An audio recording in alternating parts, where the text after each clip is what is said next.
राष्ट्रीय जनता दल सुप्रीमो लालू प्रसाद यादव बुधवार को तारापुर और कुशवेश्वर स्थान में चुनावी सभाएं करेंगे।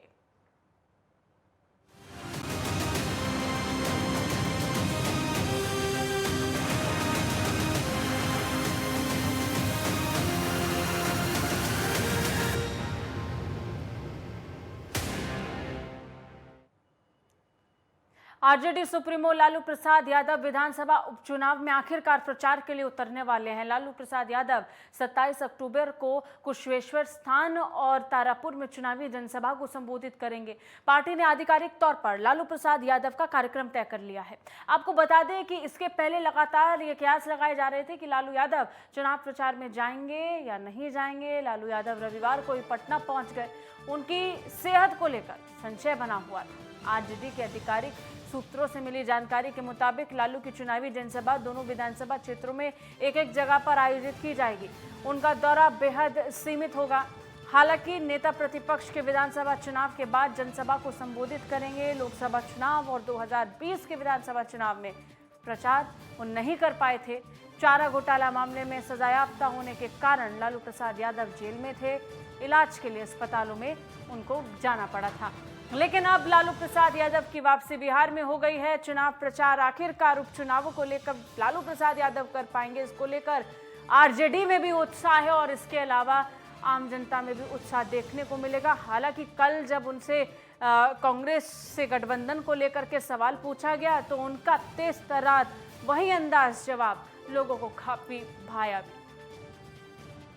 ज्यादा जानकारी के साथ हमारे सहयोगी विवेक रंजन जुड़ गए, उनका रुख करेंगे। विवेक, पारिवारिक मतभेद के बीच में उपचुनाव और उपचुनाव में लालू प्रसाद यादव का प्रचार करना अपने आप में बिहार की राजनीति में एक अलग छौंक पैदा कर रहा है इस समय। विवेक जी बिल्कुल, बिहार में 2 सीटों पर उपचुनाव हो रही है, तारापुर और कुशेश्वर स्थान। इसको लेकर सभी पार्टियां पूरी जोर से लगा हुआ, लेकिन जो कहा जाए तो लालू प्रसाद यादव लगभग 3 वर्षों के बाद पटना आए हैं। चारा घोटाले मामले में सजा याफ्ता थे, उसके बाद सजा याफ्ता करने के बाद वो दिल्ली में थे। दिल्ली के बाद वो लगभग 3 वर्षों के बाद पटना आए। पटना आने के बाद उनके जो कार्यकर्ताओं ने उनको जोरदार स्वागत किया। ऐसे में लेकर जब अभी जो मतभेद चल रही है कांग्रेस और आरजेडी के बीच में, तो आरजेडी और कांग्रेस के बारे में पूछा गया तो लालू प्रसाद यादव जब दिल्ली से निकल रहे थे उस दरमियान कांग्रेस पर जमकर हमला बोला। कहा कि हम क्या उनको 2 सीटें दे देते हारने के लिए, क्या उनको देने से क्या मेरा गठबंधन, वो किसी पे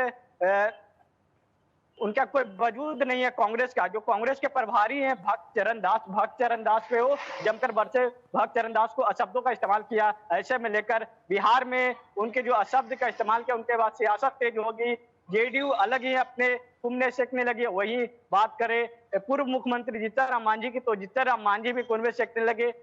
बता दें कि लालू प्रसाद यादव पर उन्होंने आरोप लगाया कि लालू प्रसाद यादव अति पिछड़ों को सम्मान नहीं करते हैं। अच्छा विवेक, अपने पुराने अंदाज में लालू प्रसाद यादव ने कांग्रेस को लेकर, गठबंधन को लेकर के कई बातों का जिक्र किया, लेकिन वहीं अगर बात हम कुशेश्वर स्थान और तारापुर की करते हैं जहां पर उनकी चुनावी जनसभा होने वाली है, तो यहाँ पर कैसे देख रहे हैं इस फैक्टर को, लालू प्रसाद यादव के जाने को आम जनता पर कितना असर पड़ेगा? क्योंकि लालू प्रसाद यादव जब तक लोकसभा या फिर विधानसभा के प्रचार में नहीं थे उस समय भी आरजेडी ने जो प्रदर्शन किया वो ठीक रहा, वो अच्छा रहा, उसको तारीफ करते हुए नजर आए थे। तेजस्वी यादव ने अच्छी कोशिश की, लेकिन लालू प्रसाद यादव ये जो फैक्टर है ये कितना महत्वपूर्ण रहेगा?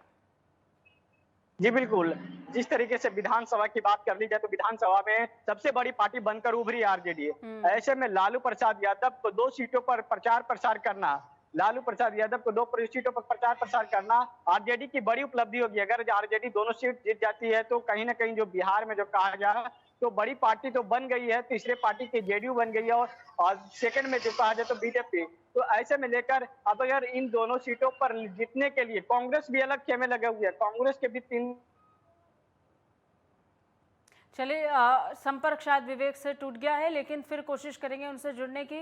इस बीच आपको ही बता दें, आरजेडी सुप्रीमो लालू प्रसाद यादव कुशवेश्वर स्थान पहुंचेंगे जहां वो जनसभाओं को संबोधित करेंगे। इसके अलावा वो तारापुर भी पहुंचेंगे। विधानसभा का जिक्र करें तो विधानसभा में आरजेडी ने अच्छा प्रदर्शन किया था और बाकी पार्टियों के मुकाबले में आरजेडी सबसे बड़ी पार्टी बनकर के उभरी थी। हालांकि बीजेपी और जेडीयू के गठबंधन के आगे आरजेडी कमजोर पड़ी, जिसकी वजह से सरकार जेडीयू और बीजेपी की ये जो बन करके गठबंधन की सरकार बनी वो सबके सामने। लेकिन लालू प्रसाद यादव विवेक इस समय एक बड़ा फैक्टर है आरजेडी के लिए। आरजेडी की एब्सेंस में, माफ कीजिएगा, लालू प्रसाद यादव की एब्सेंस में आरजेडी में तेजस्वी यादव ने जो भूमिका निभाई, लालू प्रसाद यादव पोस्टर में भी नहीं थे लेकिन अब प्रचार करने के लिए पहुंचेंगे विवेक। जी बिल्कुल, लालू प्रसाद यादव की बात की जाए तो लालू प्रसाद यादव के परिवार के अंदर भी एक अंदर से कुंभ से जैसे तेज प्रताप यादव, तेजस्वी यादव अपने अलग ही अंदाज में, तेजस्वी यादव की बात कर रही तो तेजस्वी लगातार जनसभाएं कर रही है, लेकिन जो तेज प्रताप यादव है, तेज प्रताप यादव अपने छात्र जनशक्ति परिषद की तरफ से पहले ही 1 सीटों पर, जो कुशेश्वर स्थान है, कुशेश्वर स्थान पे समर्थन दे दिया है कांग्रेस को। कांग्रेस के वहां समर्थन में वो चुनाव प्रचार प्रसार करेंगे। तारापुर में जो है, तारापुर में आरजेडी के समर्थन में करेंगे। ऐसे में लेकर लालू यादव जो है और इसलिए लगातार कहा जा रहा है कि पारिवारिक कलह के बीच में जो उपचुनाव हो रहे हैं और इसमें जो लालू प्रसाद यादव का प्रचार होगा, ये बहुत ड्रामेटिक रहेगा और इसको देखना बहुत दिलचस्प बनता हुआ नजर आएगा। बहुत बहुत शुक्रिया तमाम जानकारी के लिए, हमारे साथ जुड़ने के लिए विवेक। और इसी